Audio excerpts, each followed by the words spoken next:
All right, good morning, Nigeria. Good morning, world. You're welcome to Nigeria Today Live, only on Galaxy Television. My name is Rose Blossom.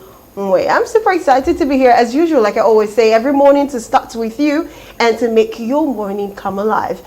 Well, like I always say, you can watch Galaxy Television if you're or you're under and Lagos State. You can watch us or you can tune in to Galaxy Frequency 99.01 and 10, and we're streaming on all our major social media platforms. You're welcome again. And today, I have my indomitable co-host with me. Don't worry, when you see her, you know what I'm saying.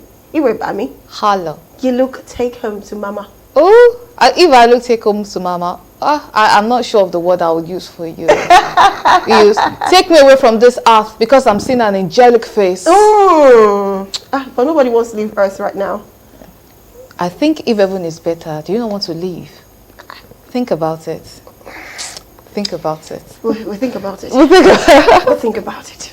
Well, good morning, Nigeria. It is indeed a pleasure to be here with you this morning on Nigeria Today Live. You can watch us on StarTimes channel 110. You can watch us on Digitize channel 741 across all states in Nigeria. And we are also on free-to-air UHF 27. Or you could easily download Galaxy TV app on Google Play Store. Here is where we get your morning started. If you did not wake up well, just sit down, relax.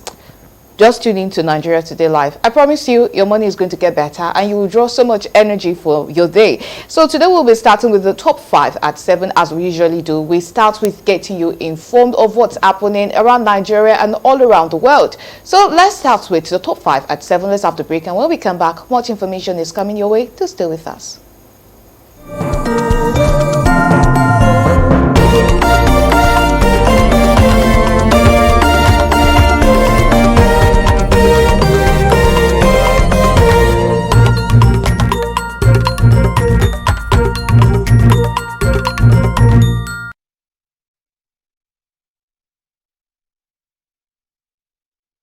All right, welcome to our top 5 at 7, going to national news.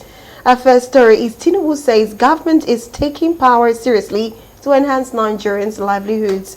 President Bola Tinubu on Monday in Abuja assured the technical contractor handling the Presidential Power Initiative, PPI Siemens Energy, of the government's full commitment to improving the country's electricity supply and enhancing livelihoods.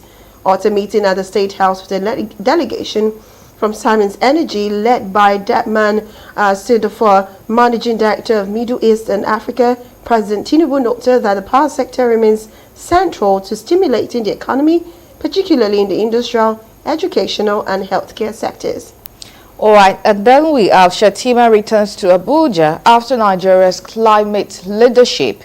Vice President Kashim Shettima returned to Abuja after leading Nigeria's delegation to the United Nations Climate Change Conference COP30 in Belém, Brazil, where the country reaffirmed its global climate leadership and commitment to a green transition. The Vice President joined other world leaders, development partners and business executives at the Leaders Climate Summit hosted by the President of Brazil, Luiz Inácio Lula da Silva.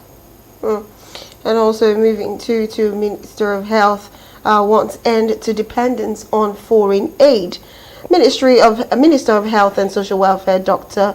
Muhammad Ali Pate, has called for a gradual end to Nigeria's dependence on foreign aid in funding its response to HIV and AIDS, tuberculosis and malaria, as the House of Representatives began an investigative hearing into over $4.6 billion in grants received from the Global Fund and the USAID between 2021 and 2025.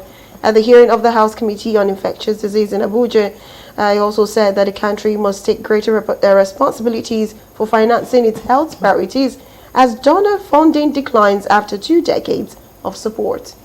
And lastly, on the national news, we have ex-President Shehu Shagari, widow dies at 89. Adia Sutura Shehu Shagari, the last surviving wife of Nigeria's former president Alhaji Shehu Shagari, died at the age of 89. A statement issued on Monday by the head of the Shagari family, Captain Mohammed Bala Shagari, retired, confirmed that Adia Satura passed away around 3 p.m. after a prolonged illness. She was an embodiment of grace, humility, and quiet strength, a devoted mother, grandmother, and matriarch who lived a life defined by dignity and compassion, the statement read. According to the statement, a person is deeply felt by the Shagari family and all those who knew her. Okay, and moving to international news, we have 8 killed after explosion near major Delhi landmark. 8 people have been killed after a car exploded near the Red Fort landmark in Delhi, police says. Delhi Police Commissioner says it happened around 1852 local time, which is 13:22 GMT, when a slow-moving vehicle stopped at a red light before it exploded. India's PM Narendra Modi shared his condolences to those who have lost their loved ones and says he's reviewing the situation. Meanwhile, police says they have not yet found what caused the blast. And lastly, on the international scene, we have former French President Sarkozy released from prison after 3 weeks. Former French President Nicolas Sarkozy has been released from jail 3 weeks into a 5-year prison term for taking part in a criminal conspiracy. He will be subject to strict judicial supervision and barred from leaving France ahead of an appeal trial due to be held next year on 21st October. The former centralized president, 70, was sentenced to 5 years for conspiring to fund his 2007 election campaign with money from late Libyan dictator Muammar Gaddafi. His legal team immediately filed a request seeking his release. And that is all we have for you today on the Top 5 at 7.